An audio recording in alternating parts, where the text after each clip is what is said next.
guys, welcome back to a brand new episode. It is still the season of love, and just 2 weeks ago we had lovebirds, our favorite internet lovebirds, William and Celine on the pod. And if this is your first time listening to it, go check it out. It's in our previous episode. But today, we wanted to have a different perspective on love. Tom, how are you feeling? I'm feeling good. It's good to be in the other seat for once. I'm looking forward to your undoubtedly deep and challenging questions. Well, I don't think much will change. I'll still grill you, so that's for sure. But I think, guys, he literally just arrived fresh from Bali at the time of this recording. So traffic was terrible, isn't it? It was horrendous. Yeah. So how are you feeling now? I'm good. I'm Yeah? good. I'm chill. I'm in the relaxed frame of mind. And You are? Because I wouldn't be if I were you, because like that was stressful. We were chilling in the studio just waiting for you, but all good. I think obviously, like you mentioned, a lot has happened since I first met you. You have since moved to Bali. Is that correct? That's right. Yeah, I'm living the island lifestyle now. How's that like from being a finance bro? Are you still in finance in Bali? Or yeah. You are? I'm still doing the finance thing and also working on some other passion projects as well. But I have a bunch of clients that they're my friends now, and I'll manage their money forever. So I love that. I keep that. That's a very good deal, friendship and work. Okay, so Tom, for those of them who may not know who you are or what you do, or maybe just meeting you for the first time on the pod right now, how would you describe or introduce yourself? How would I describe or introduce myself? So I guess in the professional sense, yeah, finance bro. Sorry, I said that. Yeah. I work in private wealth management, which means that I manage money for people and help them structure, manage their wealth. And then also I have a podcast, which again, for me is a passion project because I love talking about things like we're going to talk about today, relationships. And I won't spoil the rest of what's on the agenda. But yeah, and aside from that, I love keeping fit and I love traveling. So I'm always living overseas and just doing everything I can to stay out of England. Yeah. So, okay, wait. Before you moved to Bali, obviously you were in Malaysia for a little bit. How long were you living here? I was here for about 8 months. Only 8 months? That's not too long, actually. No, it was meant to be longer, but Yeah? it was a series of unfortunate events. And Oh, no. Yeah. Is it over now, or are you still in the midst of it all? No, it's all good now, definitely. And in hindsight, it wasn't that unfortunate. At the time, it felt like a lot. Of course. You know, everything... I won't say everything happens for a reason, but you can make the best out of anything that happens. For sure. And how is Bali life like? Can you reveal which part of Bali you're in, or is this not safe for you? That's fine. Yeah, it's just north of Canggu, so it's just a bit out of the madness. Yeah. But close enough to Canggu to get to where everything's happening. I love it. I think it's become quite overpopulated with expats. Which It really is, actually. Yeah, so the traffic is pretty heavy, but there's lots of like-minded people there that go out there to work on their own hustles. They go out to focus on fitness, focus on health and spirituality in a lot of cases. So it's a great place to meet people and bond. Yeah, and how has the transition been? Was it tough? Because you were also back in the UK in between Malaysia and Bali, right? Yeah. So that's lots of traveling and transitioning to a new environment. 100%. I think you do get used to it a bit after a while, as you would know. But yeah, it still can be a lot. But I wanted to go back and spend some time with my family before coming back out. And it's nice to go back and see them, but it's always nice to then be free again and in control of my own life again. When you can. Right? Yeah, exactly. Enough of this. I'm getting out of here. I feel it. I just went back home for Chinese New Year as well. So like a little bit of time with family is good, but too much sometimes is too much.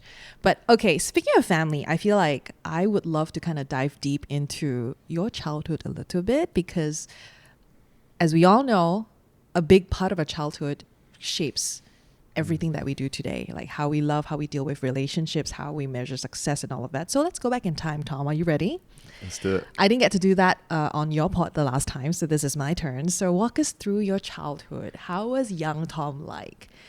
Young Tom was very ginger.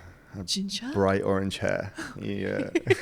I didn't expect that. Okay. Which I think is good. It's character building because, you know, in the UK where I'm from, if you have something unique about your appearance that sticks out, then that's character building because the other kids around you will remind you of it a lot, hey? Oh. But yeah, I think that I grew up with a good family around me. I don't take the sort of privilege for granted that I have where I grew up in a good family from a good background.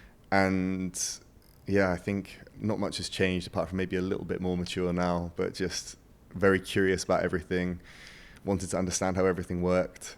And yeah, as soon as I could, I lived in the UK until I was 18, and then I went traveling. Yeah. And then that's adulthood until here. I never asked you this, but can you reveal your age? How old are you this year? 30 years old. 30. Got it. Okay, so it's been a while since you left home then. So do you have any siblings? How are you guys' relationship like? I have 2 younger brothers. Ah. Yeah, one is 28 and one is 23. And yeah, we have a good relationship. It's always nice seeing them when I go back as well. And it's because I live away and one of the others lives away as well. Whenever we catch up, it can be years in between. So you see a lot has happened and there's big changes every time that you catch up with each other. And it makes me nostalgic whenever I meet my brothers and I see that, you know, they've aged. My middle brother, I'm sure he won't watch this, but, you know, like the last time I saw him, he's got grey hair and I'm like, wow, it's been that long, eh? So yeah, it's always nice seeing them. Yeah. And what about your relationship with your parents? What was that like? That's a good one. That's one that I'm actually starting to reevaluate now. This past year, it's been something that I've been digging at. My relationship with my mum is great. It's better now than it's ever been. And my relationship with my dad it's okay. Like we keep in touch. There's nothing there that's negative now. But then I do think back to, you know, parts of my childhood and wonder what's been shaped by the lessons that I was taught. Yeah. And something I always remind myself is it's your parents' first time doing life as well, right? And so I don't hold it against any of them. And I think, as any parent would, they both made mistakes. And what can I do about that? I can learn from those and just make sure that I don't replicate them when I have the chance to have my own children. Is there anything that you are comfortable sharing that maybe left really quite an impact on you until today? Yeah, I think so. I think like teenage years, not just childhood, you know. Yeah, 100%. I was never very popular as a child.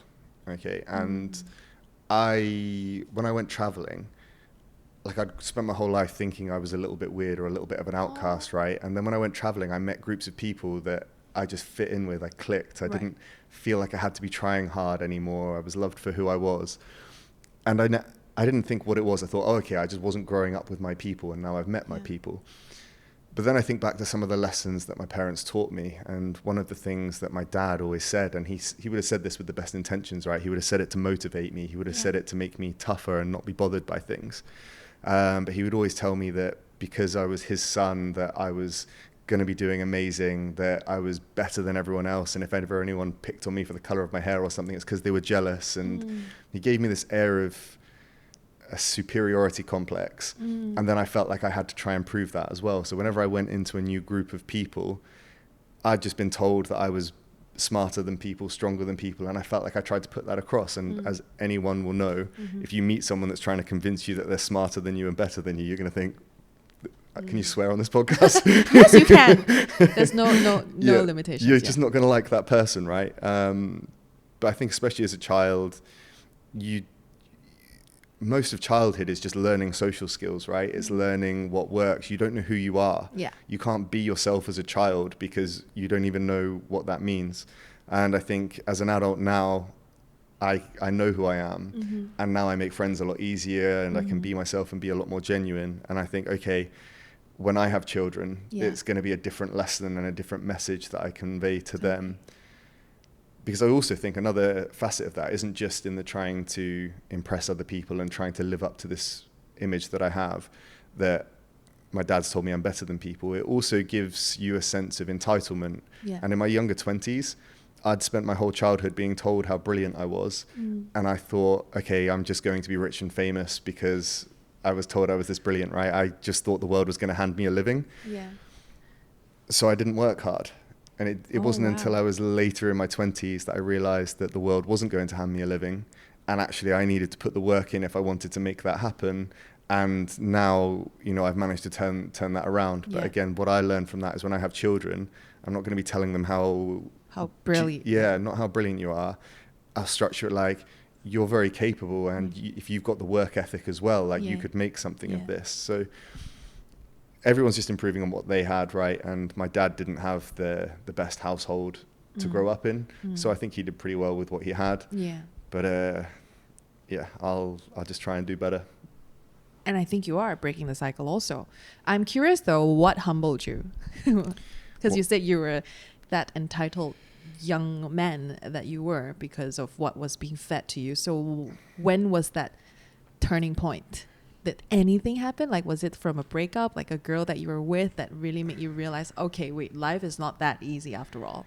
Yeah, I think the first thing to say is, although my dad said it, I don't think I ever believed it, which makes it even worse, right? Because then you've got someone trying to convince you that they're so amazing when you can tell even they don't believe it. Yeah. And it creates this sort of anxious air around a person. And I think going traveling for me gave me a clean slate. I then got to meet people after I developed 18 years of social skills who didn't remember the social ineptitude that I had as a teenager. And when you meet people for the first time and you're in an environment where both of you are out of your comfort zone, you're not trying to be coming across super confident in that environment. You're just trying to make friends and connect with people. And when you approach it with that mindset and people feel that genuine urge for connection and they emulate it as well, then I think that can build happy relationships. And I think experiencing that for the first time for me was perhaps the moment that you're getting at, where I realized, people will like me if I am myself. I don't need to try and be something else. And yeah, definitely traveling out of my hometown was a big catalyst for that. Yeah, for sure. And of course, then fast forward to, say, 2024, that's when you landed in the shores of Malaysia for the first time. Was that your first time ever in Malaysia? It was, yeah. Yeah. And obviously, I feel like your life changed for a little bit. There was a huge turning point then when you went viral. For those of you who are listening to this, you're like, well, viral? Like, what happened? He went viral. You guys may have actually heard or seen him on your TikTok at some point last year, because that was when that page went viral. So do you mind walking us through what actually happened with that virality? Sure. So I moved out here just to be a finance bro. Like that was literally the number one reason that I was moving out here. And I started working for a company which is in fancy offices, wearing nice suits. And I met a girl as soon as I started working there, who everyone has these people in their lives that they love that are just so outspoken. They have no filter and they'll just say stuff that's completely ridiculous, but whatever comes to their mind, and they do it right. And I walked into the office and I was walking around like shaking everyone's hand. And I go to shake her hand and she was like, wow, you're hot. I was like, wait, that's the first thing she said? Yeah, pretty much. And I was like, everyone just laughed and everyone's like, Jury, you can't like say stuff like that. But I just found it funny. And then it was maybe my second day and she said to me, can I film you and post you on TikTok? And I thought, like, if any normal person was asking that question, they just mean, can I post a reel and you're in it, right? Yeah. So I was like, doing what? She's like, you don't have to do anything. I'm just going to film you when you walk around the office. You won't even know I'm doing it. Yeah. And I was like, all right, whatever. I was curious. I said, yeah, go for it.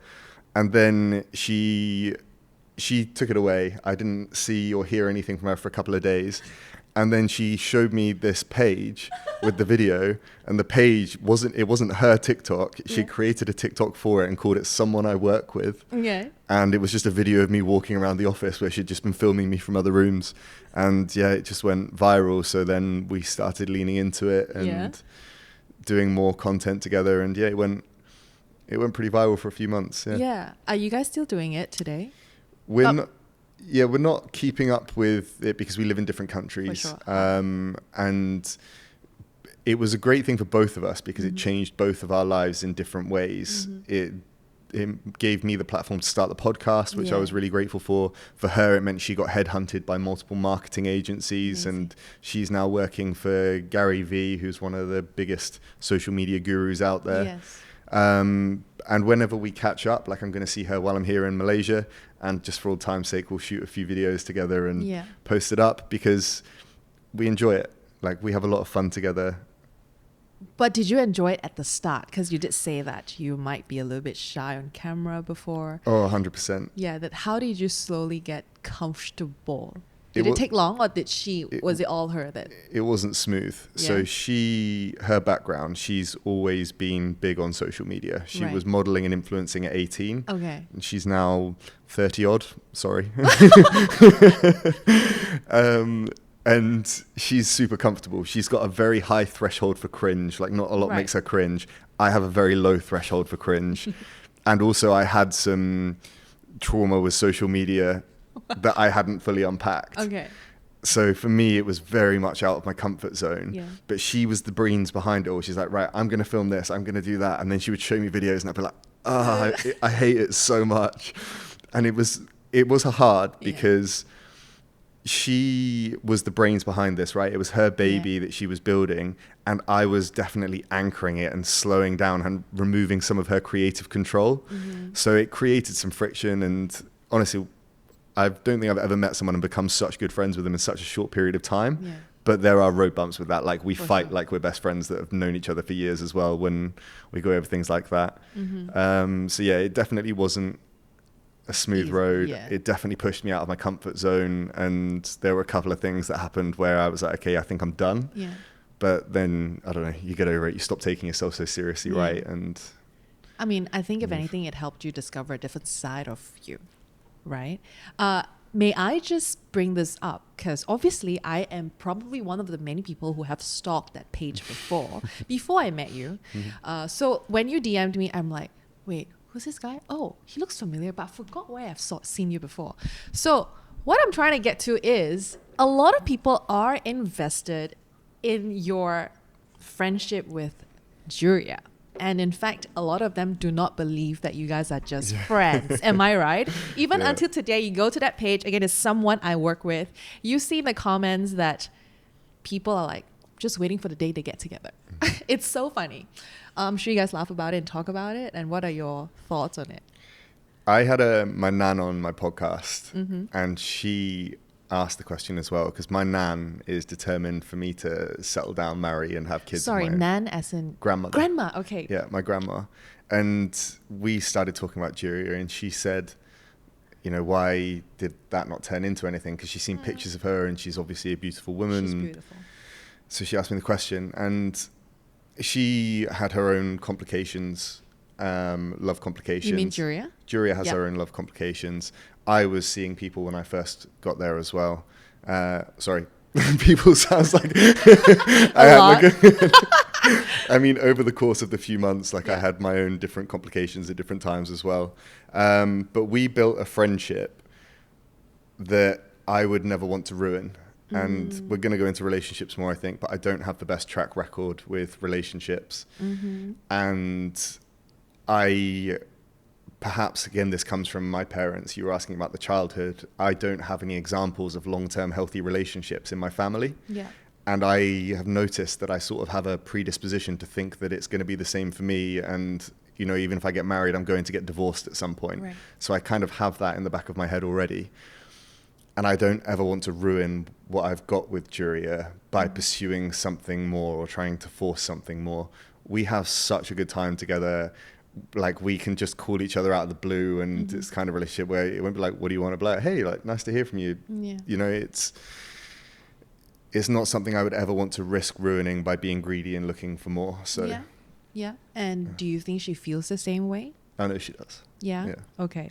So then maybe walk us through. I know I have had many conversations with my male friends, and they will always tell me it is impossible to have a platonic friendship relationship with an attractive person of the opposite sex. But now you are, if anything, doing exactly that. So is it really possible? And if yes, how? What boundaries do you need to draw? You know, it's interesting, because if you asked me that question and I didn't think about Juria, I would probably be similar to your friends and say, yes, it's hard to do that.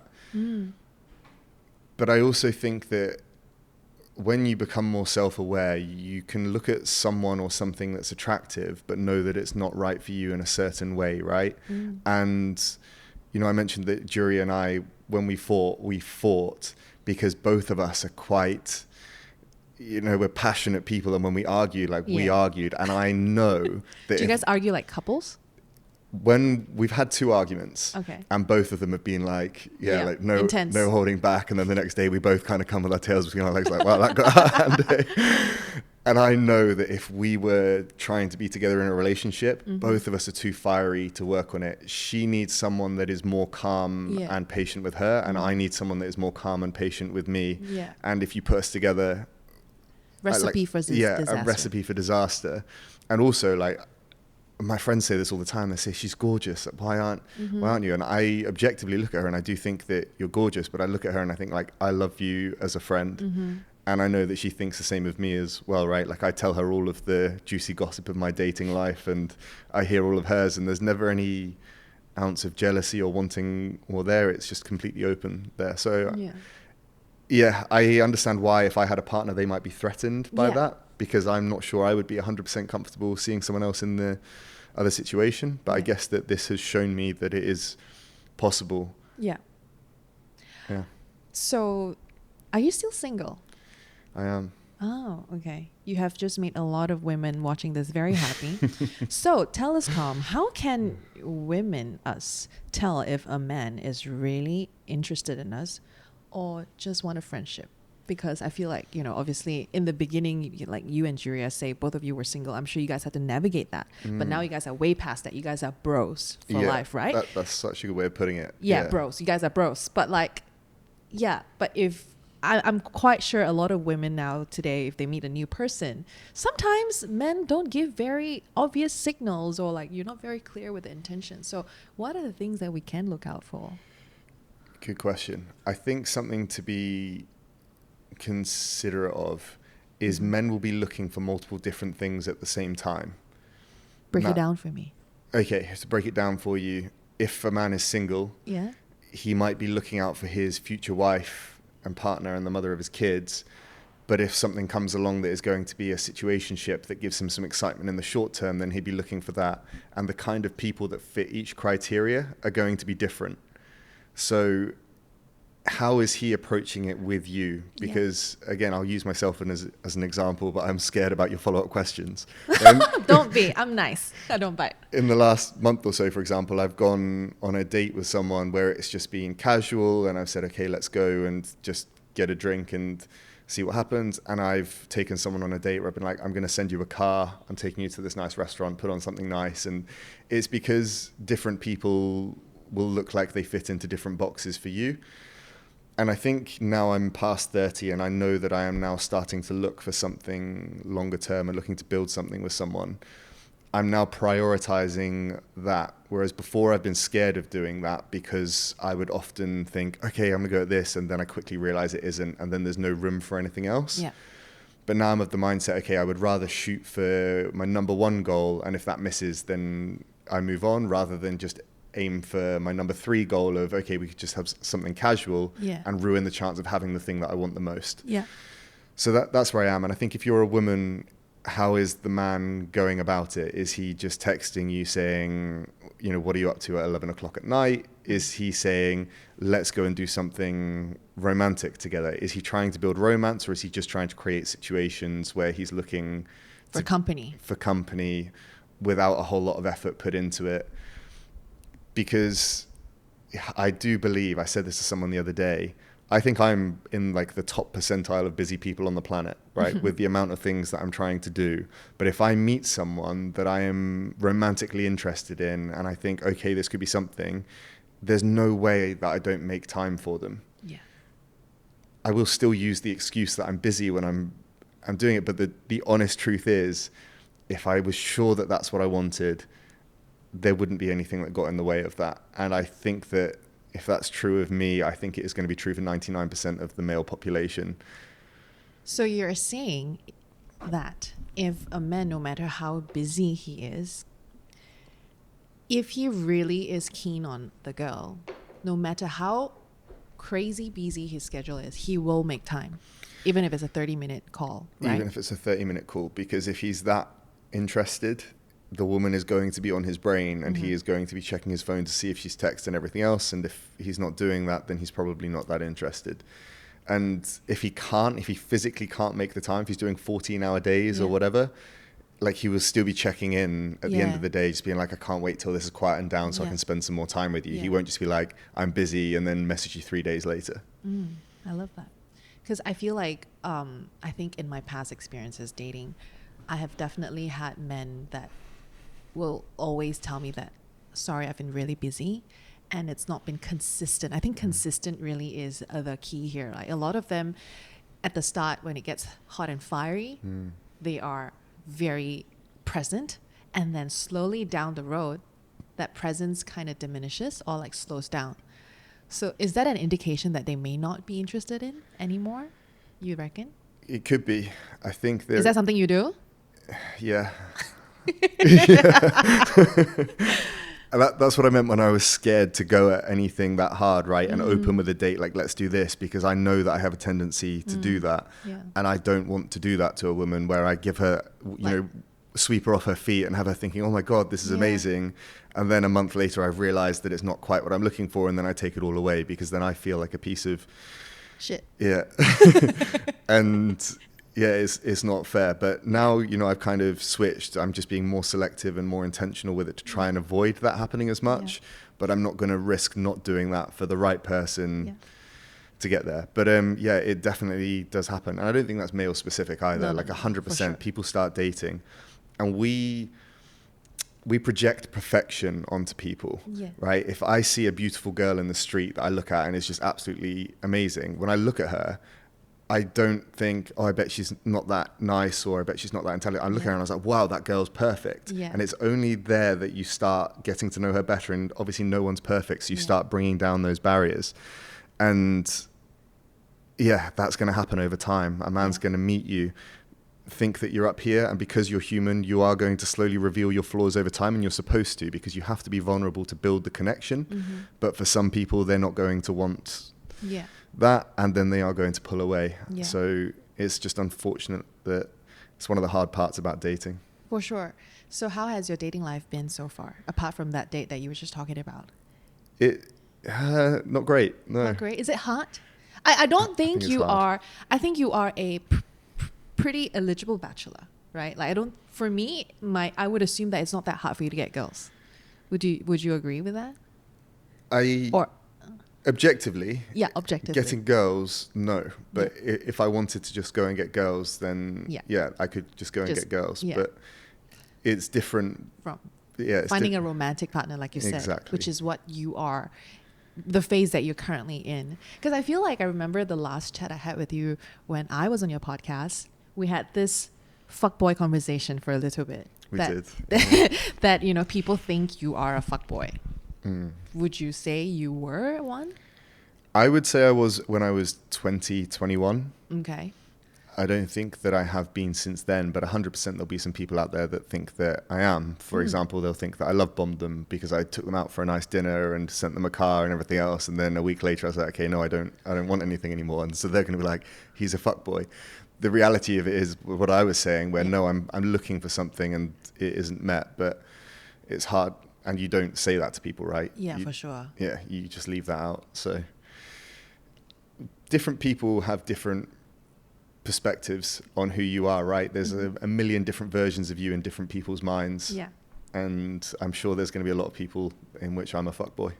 Well, I mean, that doesn't matter what they think. I think at the end of the day, I feel like it's how you approach things. And as long as you're true to yourself, I think that's the most important, because I feel like you can only fake so much for so long. Like in the beginning, if say you try to pretend to be someone you're not, later down the road in your relationship, I don't think that's something that you can keep up with. Your true self will eventually take over, right? 100%. I've actually been shot in the foot by that recently. I did it to myself. What do you mean? I realized that I did this, and again, it was a good lesson. And I went on someone else's podcast, another girl's podcast, and we were romantically pursuing each other at the same time as well. Sorry, wait. So you went on her podcast, and at the same time you guys were interested in each other in real life? Yeah. Like actually interested? Yeah. So we were figuring that out, and she asked me to go on hers, and again, it was a talk about relationships, and she was asking, what was important to me, and I said that I like traditional values, and being the provider and everything else. And she said to me, is it important for you that then your partner cooks for you? And I make myself cringe at this. But I was like, no, I've got a chef. And Sorry. I know. And that's You were trying to impress her, exactly. though, right? And I realized that now. I was like, okay, so I did that just to try and impress her. And again, like, I'm probably going red right now because I realized what I was doing. But that set it up completely wrong because one, it gave her the impression that you actually have a chef. Well, I did have a chef. It wasn't a lie. Okay, fine. But it was just a point of chucking it in there when actually what she was getting at is it important to you that the woman reciprocates and looks after you? Yeah. And the way that relationship went and ended was that I was paying for everything, doing everything, organizing everything, and there was nothing coming back my way. And then when I was thinking on why this was and trying to bridge the conversation with her, she was Russian, and they have a very different culture in Russia than we do in the UK, where typically the man does pay for everything. Now in the UK, it's typically 50-50, but I like to pay for everything and be the provider, but I like that it's acknowledged that I'm going above and beyond when I'm doing it. You know what I mean? Yeah. Whereas for her, it was just standard. So like I would go out, we'd go for lunch, she would just stand to the side, I would pay, and there wouldn't even be a thank you. And so for me, that was starting to bug me. And so when I brought up the conversation, or when I was thinking about it, I was like, this is my own fault. Like this is because I tried to give off the impression that I was richer than I am, that I don't care about money as much as I do, and that I also don't care about a woman reciprocating the generosity and things, right? So 100%. And men can't help it. Like to want to impress you. You can tell it as well. Like if you look at a group of men, how they behave when it's just a group of guys versus how they behave when there's a woman around. Yeah. It's so obvious. It's just hardwired into us to try and, be peacocks and try and impress the woman around. And I'm pretty sure women can see through it most of the time. Oh yeah, 100%. Oh, to be fair, I don't think I've seen say you in the setting of just men and then you in the setting of in front of the person that you're trying to pursue. I don't think I've actually seen that, but I think theoretically, I get where you're going with. Yeah. Because I do it too. If there's a guy that I'm keen on, then I'll probably want to peacock him. I'm trying to peacock, but in front of my friends, I probably am not that person ever. Yeah. So, but am I really kind of being fake, or am I just trying to gain attention? I feel like it's kind of harmless. I don't think it's harmful in any way. It shouldn't be. As long as it's true, right? Yeah. I wish that I'd taken the time to think about it and answer with the truth, which is it's not important that my partner cooks for me, but it is important that it feels like it's an equal relationship and I'm not just paying for everything because it then feels very transactional, and that's not what I'm looking for in a relationship. Yeah. But I do think that if you can pause and be self-aware and realize that you're feeling this urge to try and do something to impress the other person, and you can just avoid that and be genuine, it'll avoid you making mistakes. It will mean you'll come across as more comfortable in yourself, more confident and more genuine. And I don't actually regret that happened. Yeah. Because that wasn't the right relationship for me anyway. And again, we realized that down the line. But it's also made me more self-aware. And the next time that I'm sat with a woman, I'm going to be thinking, don't be a dick. Like, be yourself. She doesn't care that you've got a chef, mate. Like, just be you. So, yeah. That's funny, actually. You live and you learn. Yeah, for sure. I think, since you brought up the point of, men being the provider, what are your thoughts? I'm not sure we talked about this in the episode with you. I totally forgot. It's been a while. But can a woman then be a breadwinner, a provider? Let's flip the switch a little. And men, someone like you, will not resent her for it. It's a bad idea. You think it's a bad idea? It is. Why? I remember on my podcast, I came out with a few statistics, and you said something about me clearly being a numbers guy or something, just living up to my finance pro reputation, something like that. So this is on men, by the way. This isn't that women shouldn't be powerful or anything else. This is a problem with men and male insecurity. Yeah. When the woman is a breadwinner, it is the leading indicator for domestic violence in the household.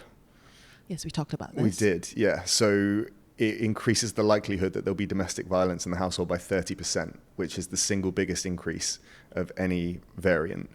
And the reason for that is men most men, there are going to be exceptions. They feel like they have to be the hero of their own story.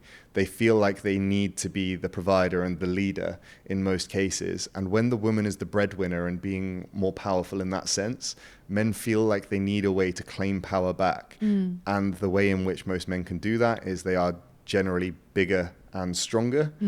And so they do it in that way, right? They then lean into violence. And again, not condoning this at all. This is a bad thing. About men. So it's tricky.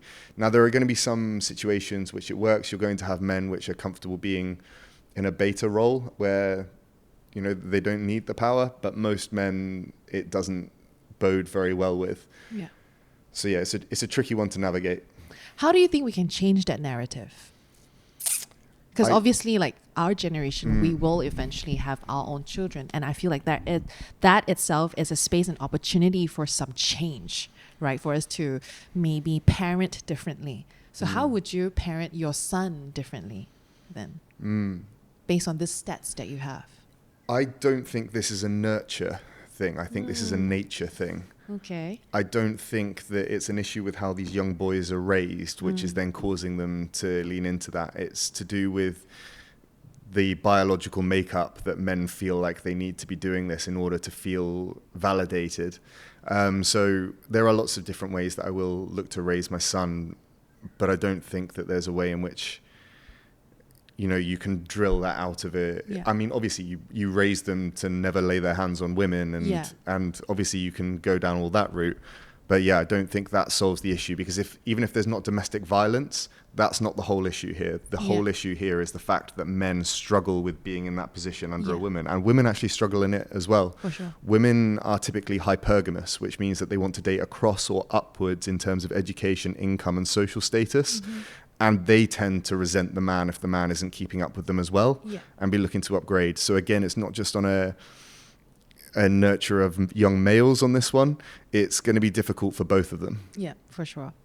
Well, then maybe we can talk about resentment in a relationship for a little bit, because I feel like that reminds me of on the topic of how all of these lack of or nuanced situation can really build resentment in a relationship. Say when you are in a relationship where it's imbalanced, resentment can happen. What are the kind of resentment that you have personally experienced in a relationship that obviously didn't work out? Where I've resented the other person? Yes.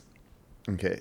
I think this was definitely the most recent, where I realized that I'm not okay with it being a one-way street where I'm putting in everything and the other person thinks that just because they're beautiful that makes it a fair equation. You know what I mean? That feels almost like prostitution to me. And it's not a relationship dynamic that I'm happy with. And of course I resented that. I don't think there's ever been anything else that I've really resented, because I think that the communication has always been quite good in my relationships. And I think that's what causes resentment. It's unspoken expectations that lead to resentment. And if you have conversations early on, and, you know, I said, look, this is something that I'm not happy with.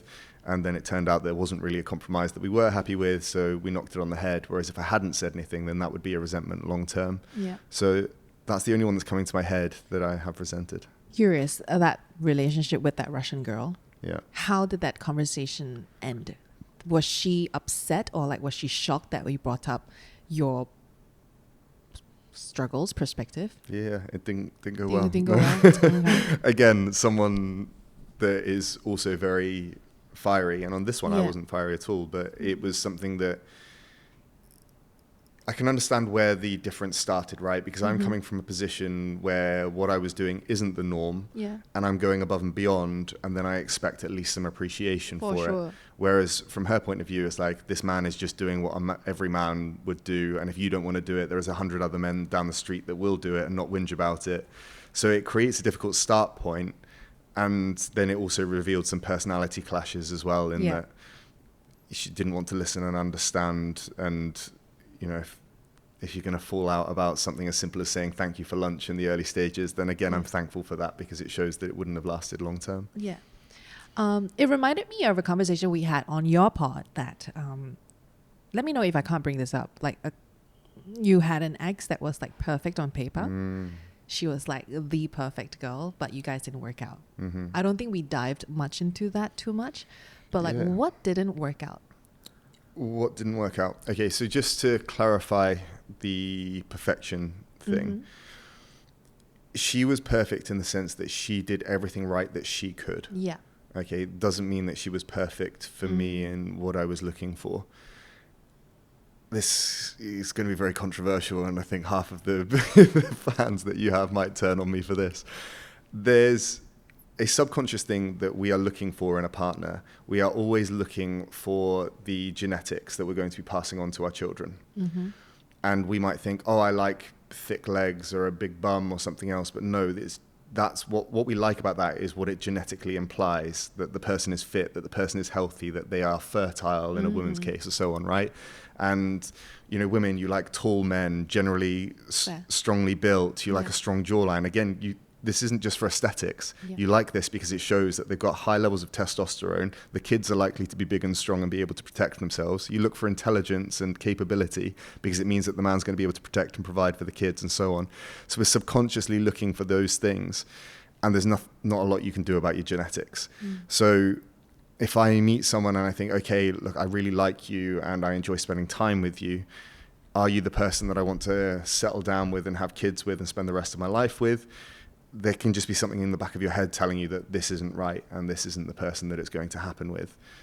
And that was the situation in this particular case, where I just had this feeling that was telling me that you literally couldn't do anything better that would make this work.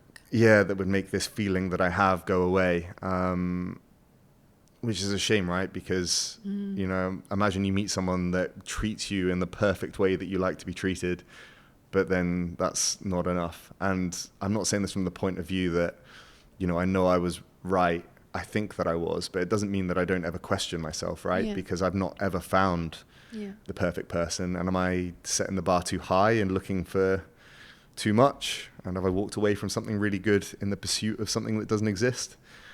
Who knows? We'll never know. I feel like that is a very universal struggle that all of us who are still single and looking are experiencing. 100%. And even sometimes people who are already in relationship always may, again, I can't speak on behalf of everyone, may still feel like, oh, can I still do better than this? Which is why some people cheat. Have you ever experienced infidelity? In like a gray area. How gray? Tell me. As in, I left a girl to move to New Zealand. I left her in England. And so we broke up. And then when I was in New Zealand, we carried on talking. And then she decided that she wanted to come out to New Zealand. And I decided I wanted her to come. So I said, yeah, come along. And then in that period where I was under the impression that we were together, but she wasn't. She did something, yeah. And then I found out about it. And yeah, in my head that I feel like that. But then I can also see how it could be construed another way. There were blurred lines and everything else. But yeah, to me, that felt like cheating. Have you cheated before? No. When I was 17 or 18, this is the most ridiculous story ever. And again, it adds into that whole thing of me being an insecure kid and trying to impress people, right? I actually got into trouble for cheating when I didn't do it. And I didn't deny it because I told all my friends that I did to try and impress them. Right. How ridiculous is that? It's quite funny, actually, when you think about it. Wait, cheating an exam? Or like what cheating? No. I went on holiday with a bunch of friends. Okay. And then I disappeared going drinking with this girl. Oh, actually cheating. Okay. Yeah. Sorry, I didn't realize exams were on the because he's at school and then cheating. I thought exams. Okay. No. So again, 17, insecure young man, and I disappeared off. My friends had seen me talking to this girl. And then when I came back, they're like, hey, how'd it go? Like, did you sleep with her? And I was like, yeah, of course I did. And I didn't. All right.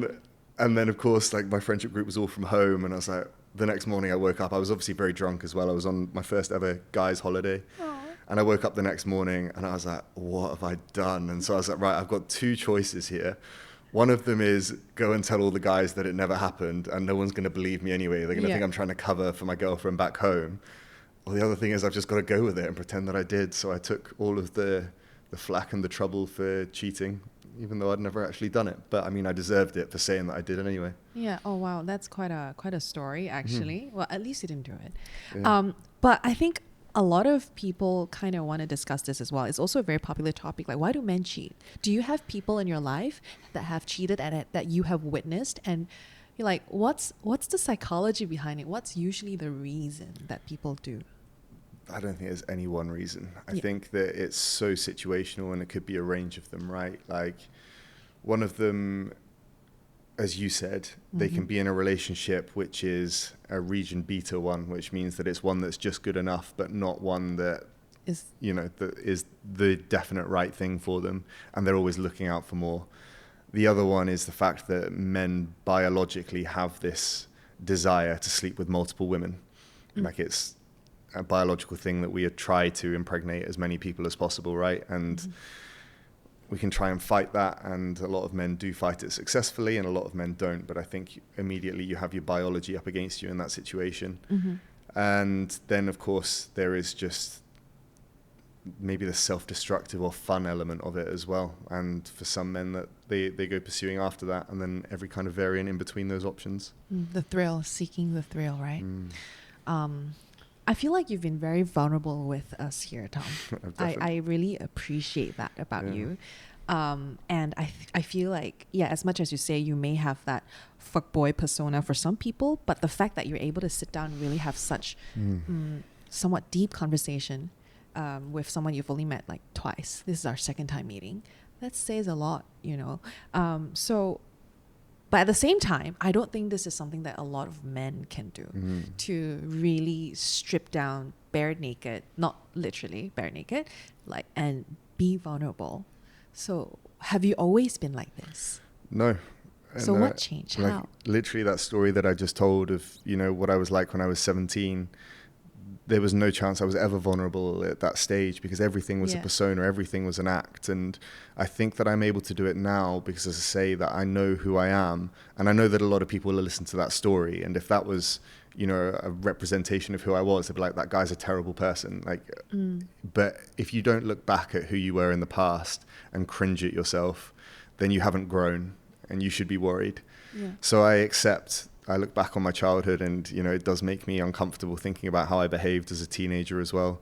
But I'm comfortable that that's not who I am now. And the first step to changing and growing as a person is to understand what was causing it, where you come from. Don't deny it. Don't push it out of your memory and pretend it never happened. Understand why it happened and stop it from happening again. So I think that's one reason why I'm quite open with those kind of things. And I think the vulnerability, it has to come with a sense of security that is quite hard for men to have. I think that, especially as men, we need to be seen as someone who's capable of protecting and providing for ourselves, and ideally for women as well, if we hope to have a mate, right? And then if you express vulnerability, it can damage that image and that prospect. If you see a guy that's upset all the time and crying, it's not an attractive mate for you. So I think that men need to earn the right to express vulnerability and not be judged. And how can they do that? I use the term man points, as a man points, kind of tongue in cheek, but there's a bodybuilder called Chris Bumstead. He was Mr. Olympia 6 times in a row. He weighs probably 120 kilos. He's absolutely ripped. He could just tear a man's head off. And he stands on stage and he cries, and he talks about how hard everything's been. And, he hugs his girlfriend crying, and he talks about vulnerability quite a lot as well. And he talks about love, and that there's no other woman for him and just his partner. And he's just the most genuine guy. But if you saw someone who wasn't such an imposing figure or had such accolades stood there crying, saying how much he missed his girlfriend and everything else, you would look at it differently. So I think men need to show that they are capable of looking after themselves. They need to be comfortable with who they are in order to be vulnerable. Because if you meet a man that is insecure in his own ability to protect and provide, he's not going to be comfortable being vulnerable and showing that to the world, because it would be completely counterintuitive to his nature, right? So I think that all men should learn to fight. And I think that they should do that not because they should be violent, but because it gives you a sense of capability in yourself that you can protect yourself and protect the people that you love, which will then allow you to be vulnerable. I think that all men should become fit and become strong for exactly the same reasons. I think all men should become intellectual and qualify themselves so that they can earn an income to provide for the family. Because if you can do all that, then you can be vulnerable because you know who you are. If you know you can't fight, if you know you can't protect, if you know you can't provide, of course you're not going to be vulnerable because no one's going to want you. So I think it starts with bettering yourselves as men and understanding who you are, and then you'll be comfortable being vulnerable. That is a very refreshing take, at least for me. I don't think I've heard a guy say that to me before. Okay, so we've got a bunch of questions from our female healers asking, why do men do certain things? I've got a whole bunch of them, at least more than 100 actually, the most I've ever gotten when it comes to submission on Instagram poll. So I'm going to throw some out at you, Tom. I'm sorry if it's difficult, but I'll we would love to know. take accountability for all men. We would love to hear from you. And honestly, we hardly get a man on the seat with me. It's always from a women's perspective. So today is really refreshing. So yes, why do men lose interest when a woman is too upfront about her feelings, put in too much effort into the relationship or situationship? Again, there could be a whole variety of reasons why. I think the most common one in that situation is the woman is then showing that she's more involved in it than the man is comfortable being or sees more in it. Something to bear in mind is women pair bond a lot quicker than men do. Biologically, they have higher releases of oxytocin in the brain when they are bonding, and it takes the man longer to catch up. So if a woman acts on those feelings as soon as she feels them, there's a high likelihood that the man isn't there yet. So I'm a big proponent of letting the man make the first moves in terms of saying I love you, in terms of doing that. And obviously there might become a reasonable time frame where you feel like you have to take the initiative, but generally there is a bit of a lag with men. So I would let them take that initiative. But yeah, it may be a good thing because it may show that the man isn't serious about something long term, or it may be that you are just rushing things a bit. So I don't know, talk to your girlfriends about what's a reasonable time frame and if he should be showing more interest than he is at that point. Okay, what is then your time frame when it comes to, say, you like this girl, from that point to the point where you will ask her to be your girlfriend, usually, typically? I'm a bad example though. But what is your track record? Okay, so the reason I'm a bad example, and I'm probably the reason why some of these girls are asking these questions, is because I, as I mentioned earlier, have this fear that I'm going to detach and hurt someone. And so I probably wait a bit longer. Like when I first feel like saying I love you, I might wait a couple of months because I don't want to say that and then take it away, you know? So again, that's why I would let the man take the initiative on that one in most cases, give him time to figure himself out and say it. And in terms of asking someone to be a partner, I've not found that it's ever really been my initiative to start that in the last few relationships that I've had, but it is my intention to when I find the right person there. Yeah. So again, if the girl has made the effort to start it into a relationship and I've gone with it, it typically hasn't gone too well. Yeah. But again, I don't think I'm a good example on this one. Okay, then next one. Yeah. Why do men get overwhelmed? I feel like this is kind of related, but at the same time, I feel like there's more you can expand. So let's try. Why do men get overwhelmed with talks and plans about the future, or like just deep talk in general? Ooh, is this or is it something that you don't struggle with? I don't struggle with this one. No, I love the deep talks. Girls, and there you go. Yeah. He loves the deep talk. I've found that it's been a problem the other way. Where it's like, wait, what do you mean? Like the girl not wanting it? Sometimes it can just be a bit much for some people. But again, then I think that that's a compatibility issue there. Yes. But yeah, I'm all for the deep chats. I love running into things like as deep as you can and exploring the different possibilities. And so is that why sometimes that trait of yours could scare off girls, because it can get too hard too quick? Does it come? Yeah. No pun intended, but yeah, that can scare girls off. It's 100%. Yeah. People, regardless of gender, can be on different levels of thought and depth. And when you meet someone that is on a different level to you, then 100% it can scare them off. Because again, I've met people that are deeper than me and want to run into those kind of conversations quicker. It's been rarer for me. It's usually me scaring other people off with those conversations. But yeah, there are lines. I did have like a girl on a second date or something that just take me straight into the marriage and kids conversation. And part of me was like, okay, this is cool that we're exploring this. But then I was like, no, there's an agenda going here, like on this run of questioning. So then I can think of 1 or 2 examples where I've felt like it was a bit much for me. But most of the time it's me that's taking it too far. Right. Yeah. So you think talking about marriage and relationship, and future and kids on the second date is a little bit too much? No. Not for you. No, anymore. I say when the conversation was brought up, I was like, cool, let's explore this. Mm-hmm. But then you start to realize, or you get a feeling of where certain questions are coming from. Oh. So it's not the conversation really that was the issue there. So probably that was a bad example. It was more just an intensity level in an agenda that was unspoken at the time. Okay, then let's move on to the next one. Sure. Why do men find it so hard to commit? This is a good one. Oh, again, there's so many ways I can come at this. Do it your way. Okay. The first thing I would say is there is a problem with modern dating that has made it worse than it has been. And the problem with modern dating is, as I was saying, that women are hypergamous, meaning they want to date across and upwards, which means that there's an imbalance. Mm-hmm. If you were to break this down again in a way that would probably get me in trouble and number every man from 1 out of 10 up to 10 out of 10 and every woman from 10 out of 10 to 1 out of 10, it's not a case that the ones match up with the ones, the twos match up with the twos. It's the case of the men from 7 to 10 have every woman looking up at them. Yeah. And then the 10s, women and 10s are just going across and so on, which means that the bottom 50% of men are just not getting any attention at all. Yeah. So most of the men that women are talking about here are in demand from more than one woman. So they have options. They have options. Plenty. Yes. And dating apps, social media gives us this wonderful illusion of infinite options, right?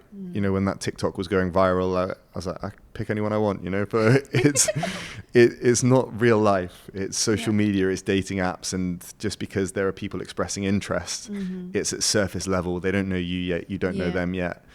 And especially if you give a man the illusion that he's got infinite options, he's not going to want to pick one, because if a man could have 10 girlfriends and not be in trouble for it, and he would probably do that. Yeah. So that's why I think there's just a problem with modern dating that is causing this. And it causes bigger problems. 30% of men under 30 have reported having no sex in the last year, which again causes more societal problems, because when you have a whole third of men that feel like they're undesirable to women, they're not going to be productive members of society in other ways, right? So yeah, it does cause big issues, and unfortunately there's no solution for it. But okay. Yeah. Sorry, I've just got a question that just popped up, right? So earlier on we talked about what are the things men do when they're interested, right? You broke that down for us. What if I flip the switch again? What are the things they will do if they really start to lose interest? Example, ghosting. Have you ever ghosted before? The only times that I've ghosted is when it's been just a couple of messages on a dating app, or the other person just hasn't been putting the effort in, and then they reply. Let's say I've been replying within 2 hours, and then they reply 2 days later. I'll probably just not reply to that at all. And maybe then that's me that ghosted, but I don't think so. But then if I've ever met someone, or we've actually had a deep conversation that went below surface level, then no, I'll never ghost. I'll send a message and say why. But I think that the reason that most people do it, and I don't think this is a male specific thing either, because I get ghosted as well. Like most men will experience ghosting. All ghosting is the other person saying I'm not interested anymore, but not wanting to actually say it and be confrontational. Because it's easier, right? If they can just not send a message and move on with their lives, it's easier than sending a message. And for example, like I went on a date with someone, she asked me on a second date, and I sent a message, you know, that you're not keen, that I wasn't keen. And I was trying to be very polite. And how do you send a message like that? Like, what do you say? If say I was the girl, like, you're not keen on me. Hey, Tom, free for dinner this Friday. What would you say? it's pretty similar to this one. And I replied saying, hey, look, I did have a lovely evening with you the other night. Like, thank you for that. I'm just looking for something at the moment, which I didn't feel like this was. So I don't want to waste your time and take it any further. And did she take it well? no. It made me think, I'm going to start ghosting. How did she respond? It was like, what do you mean this isn't what you're looking for? And I was like, okay, straight away. And so then I gave some sort of specifics of things that she had said, which I didn't align with. And then every point was like argued. And I was like, okay, this is... So then I'm like, okay, now I get why people do it, because I don't want to have an argument with someone that I have no intention of seeing again. Why waste my time? But I also don't want to then just leave people wondering, because a lot of people won't be like that. A lot of people will be like, hey, thanks for telling me. I had a brutal one last year. Oh, no. I had a girl that, I wasn't that into either, but I think that made it even worse, was that we were hanging out on maybe the second or third time. She said, can I be honest about something? And I was like, yeah, sure, what is it? She was like, I'm not that into you. She said that? Yeah. And I was like, wow. I was like, I can't believe you just said that. I said, not from point of view that I can't believe you're not into me, but I was like, no one says that, there's societal boundaries. And I said, I really respect the fact that you just said what's came into your head there. And I was kind of feeling it as well. So it wasn't like it was a massive surprise, but it was a massive surprise that she'd been that honest. And did you appreciate that though? I did appreciate that. Okay. I did appreciate that. But I think, again, it probably goes back to me being comfortable with who I am and realizing, look, if you don't like me, it means we're not aligned. I didn't walk away from that being like, oh, what's wrong with me? Why don't people like me? But I think a lot of people might do that. And a lot of people might have, taken it quite badly, as, this other person did, from me just saying that we weren't aligned. So I can see why people do ghost. I would still say, just don't do it. Always take the high road, be respectful, put good karma out there, and you'll get it back eventually as well. And people deserve to know if they've taken the effort to come and meet you. So just be respectful. Yeah. I've got one more, and I find this very funny. I don't know if you do. But this girl says, why do men get into relationship with girls that contradicts with their usual type? In bracket, my boyfriend likes big boobs, but I'm flat. This is a funny conversation because I got in trouble because I said to one of my friends that doesn't have big boobs, I said all men love big boobs, and she got upset by the fact that I said that. And what I mean by that is, on paper most men like bigger boobs. The size isn't actually the most important thing. They actually did a study on this, and so what is the most important thing? It was actually nipple to boob ratio. But I think what that means in general terms is just aesthetics, right? It's how it looks. Exactly, how it looks. So I've seen lovely small boobs that I would take over bigger boobs, but in general, if you can have big and aesthetic, then that's a good combination. But it's not the number one thing. And that question, it's like, oh, he says he likes big boobs, but he's with me. Boobs are 1% of what's important about a woman. It's sure, it's nice to look at and I don't know, play with. It's covered up most of the time anyway. Exactly. It's 1%. And if I met someone that was flat but ticked all of my other boxes, I'm not going to not at all. Really? No, I'm not going to be like, sorry, no boobs, no girlfriend. It's not it's not that important. And I think it's always going to be about compromise. You're going to compromise about something. If you just got to compromise on a physical feature, like a small bum or small boobs or a slightly more belly fat or something, that's so small if everything else is ticked. So I think it just shows that if he's picked you with that regardless, it means that you are doing well in other areas. Great personality, just great person in general. I think that's more important at the end of the day, right? Yeah, focus on what you must be doing right that's getting him, rather than what his usual type is. On another thing, men's type changes. It changes over time, 100%. It changes. Physicality, you mean? Yeah, or what they're into. It changes over time. And my type has changed 10 times over the last 10 years. And men also like variety. And so what that can boil down to is we don't select a partner just because they're specifically our type, because that's not the most important thing.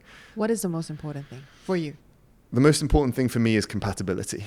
And then after that, I'm looking at genetics and... Oh my God, you said genetics. That is so specific.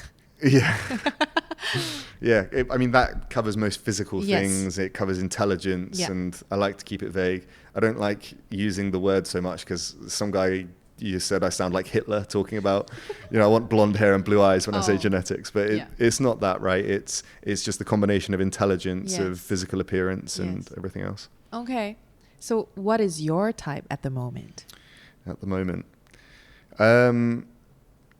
Whenever anyone asks that question, they usually mean like physically, and you start with like hair color and work your way down, right? Is that what you're going at with this? Let's go physical first.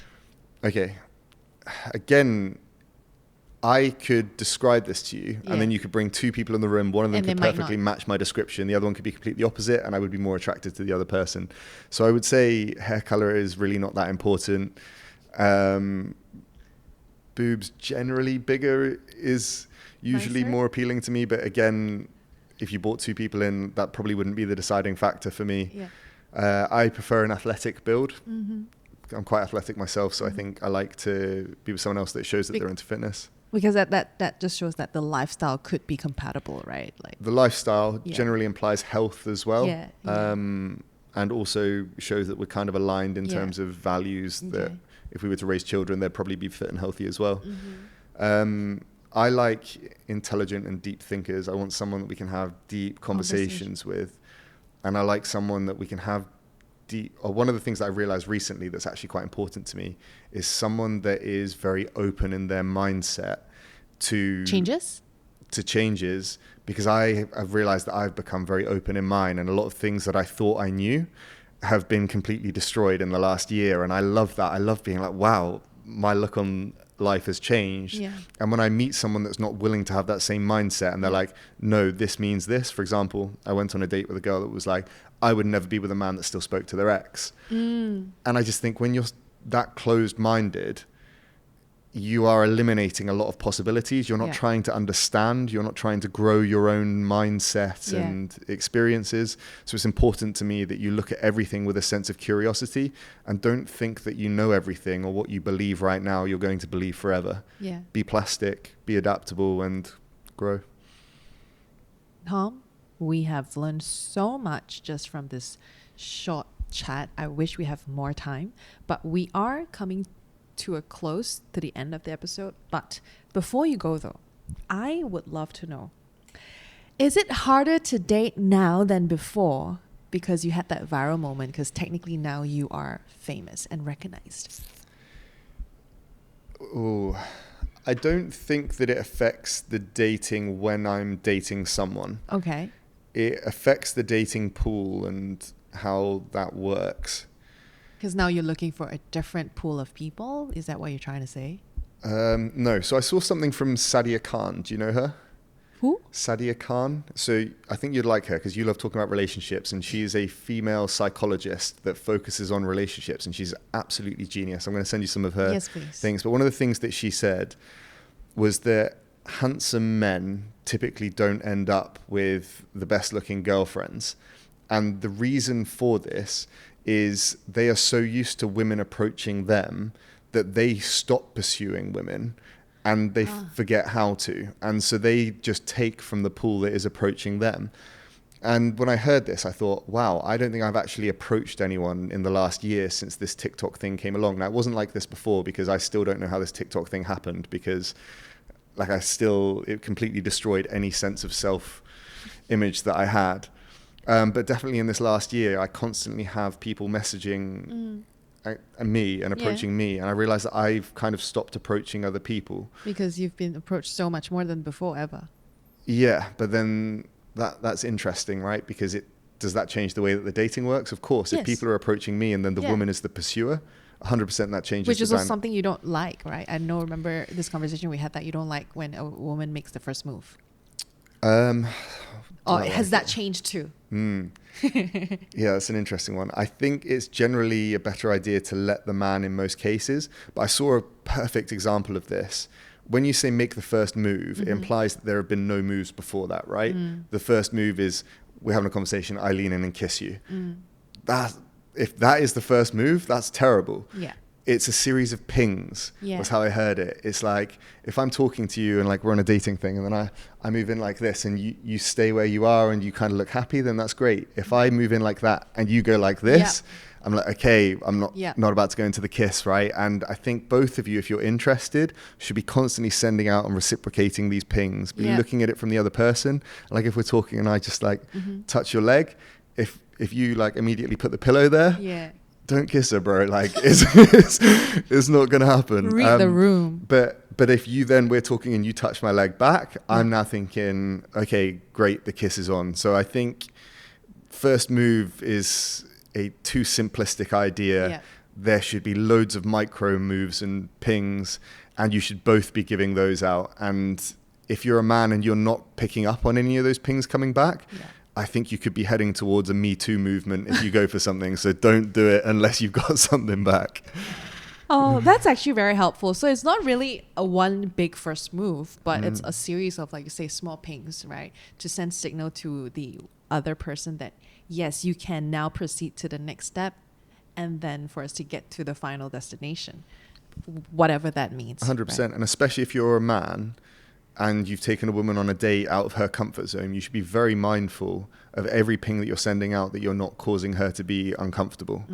If I reach in and I touch your leg and I get any symbol that you weren't ready for that and not comfortable, then you've got to make sure that you don't cross that. So if you're a woman, sorry, go on. No, go ahead. It just reminded me of a date that I went on. Yeah. I did not give the guy a goodbye kiss. I was too shy. I just left the car in a hurry. But the truth is, I thought he was cute. So I guess sometimes, like you said, it's not one thing, right? It could be many different reasons. But in this case, like, I was interested clearly, but apparently he thought that I wasn't because I did not give that series of action on the first date. Yeah. So that could happen too. So. It can happen. I think it's more important that men pick up on it than women, just because men are typically expected to make the first move. And if you make the first move and get it wrong, then it's a lot worse, right? That is true. Yes. Yeah. Like if a woman tries to kiss me and it's unsolicited, it's kind of funny. It's like, no. If a man tries to, like, there's a big size difference, right? Which is hidden by these chairs and the fact you're sat a foot above me. But you know, a woman could feel physically unsafe if a man puts himself on her when she doesn't want it. Yes. Whereas if a woman puts herself on a man, that element isn't there. So that's why there are double standards. And, you know, people used to comment on the TikTok of Juria being like, if this was the other way around, it would be horrendous.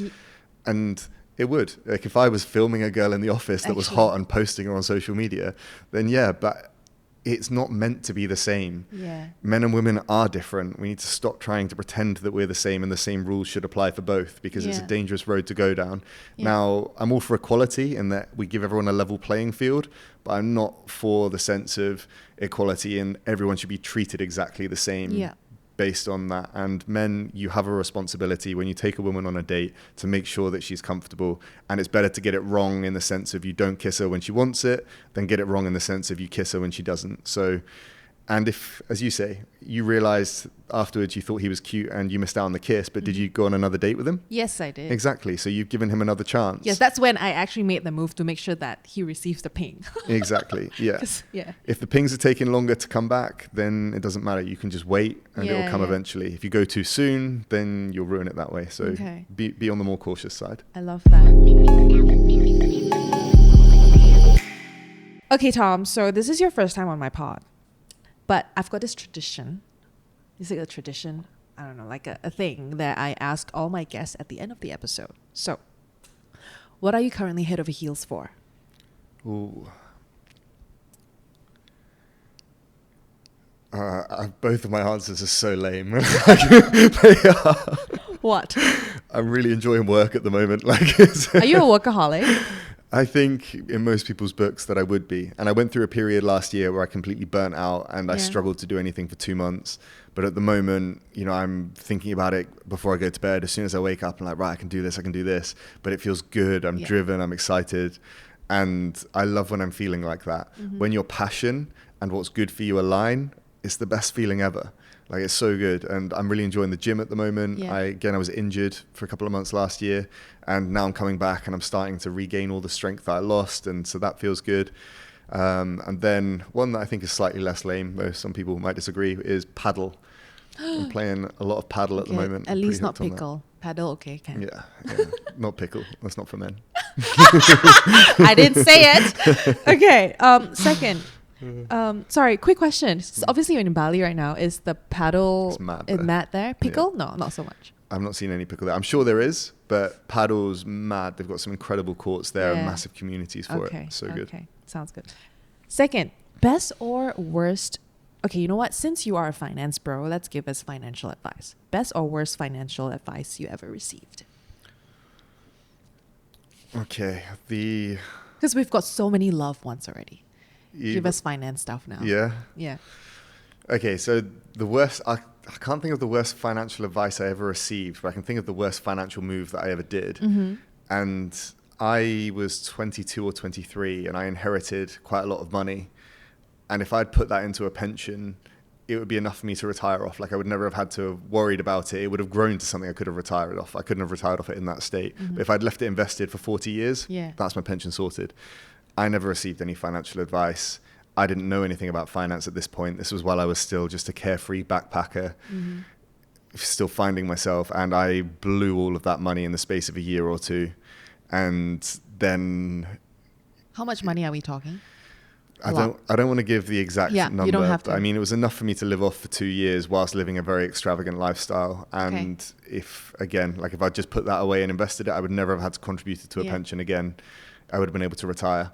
So I didn't do it. And I think one of the reasons why I was so keen on finance and why I loved it when I was learning it was because I'd made that mistake. And I know that I'm not alone in doing that, right? I know that people come into it all the time. So that's why I love what I do. I love helping people avoid that. And I'm building a finance course at the moment to give to people that can't afford a wealth manager or don't think they have the funds to have one. And so they can learn to not make the mistakes that I did as well. Might need some of that, Tom. I'll send you a link. Thank you. Okay, one last thing. If you could be remembered for one thing, beyond money, beyond success, beyond your virality, what would it be? Something that I've been thinking about recently, and I haven't fully thought this one through, but it's just something that I feel quite passionate about that's come up, is I'd love to be a good role model for young men. I posted something that got me in a bit of trouble recently, and I posted something that there's a big political problem in the United States where men are moving right wing a lot quicker than women are. And it's causing a gender-based political divide. And the reel that I shared had a guy on there being interviewed, and they said, do you know why this is? And he said it's because men haven't got a good role model that they can relate to on the left, and they don't feel like that because they're men that they're particularly valued on that side. And I shared this, and my inbox went mad with people having a go at me, being like, straight white men are the most privileged race on earth and everything else. And I was like, that's not where I'm coming from here. I'm actually trying to solve, because most of these people were left-leaning as well that were upset with me. That's a problem that I'm trying to solve and stop people gravitating towards people like Andrew Tate. And so I posted this, and some people messaged me being like, be the voice that isn't there. And I still don't know if that's something that I want to take on, but what I do want to be, at least, I want to be a healthy role model for men. I would love to feel like I could impact more young men to head in the right direction, to better themselves physically, financially, mentally, emotionally, and get them to the point where they can be healthily vulnerable as well. Because if we do that, if we get to a world full of capable men that can then be genuine and vulnerable, the whole world is going to be a better place as well, right? I'm not out here campaigning for men or straight white men, but I would love to make the world a better place. And I think I could do that by inspiring younger men as well. So I don't know exactly how I'm going to do it, but I would love that over the course of the rest of my career, that's something that I could do and be remembered for. I love that very much. But just reminded me of this little something that I would like to add on to what you said. Personally, I'm not here to change the world. But to change my world, because that, I feel like that's where it can start. The moment I change my own world, everything around me will start to change along with as well. And I feel like that's already what you're doing with the podcast that you're doing, the conversations that you have on your podcast. By the way, it's called Growth Game. Go check it out, you guys. Thanks for the plug, Maggie. Yeah, and I think you're doing really great. I'm sure it's not been easy for you with all of the transitions that you've had, but I really think you are on the right track that you need to be. Thanks, Maggie. I really appreciate it. Yeah. So, any last words to our healers and maybe some of your potential dates out there listening to this right now? Yeah, I think biggest thing I would say is be mindful of pings. Give them when you want them back. And if you have many men in your audience, then yeah, be extra mindful of the pings. Don't go approaching anyone that isn't giving them to you. Yeah. I feel like there are a lot of boyfriends listening. Yeah. Yeah, I mean, if you're at the boyfriend stage, I think you must have got some pings to have got that far, but good to stay consistent. Come on. You've got to stay consistent. Yeah. But yeah, awesome that they're focusing in on themselves and trying to be more mindful. Yeah. And good luck in having healthy and happy relationships. Yep. And like I always say, don't forget to fall head over heels for yourself first and always. And we will see you guys in the next episode. Bye-bye. Thanks for having me.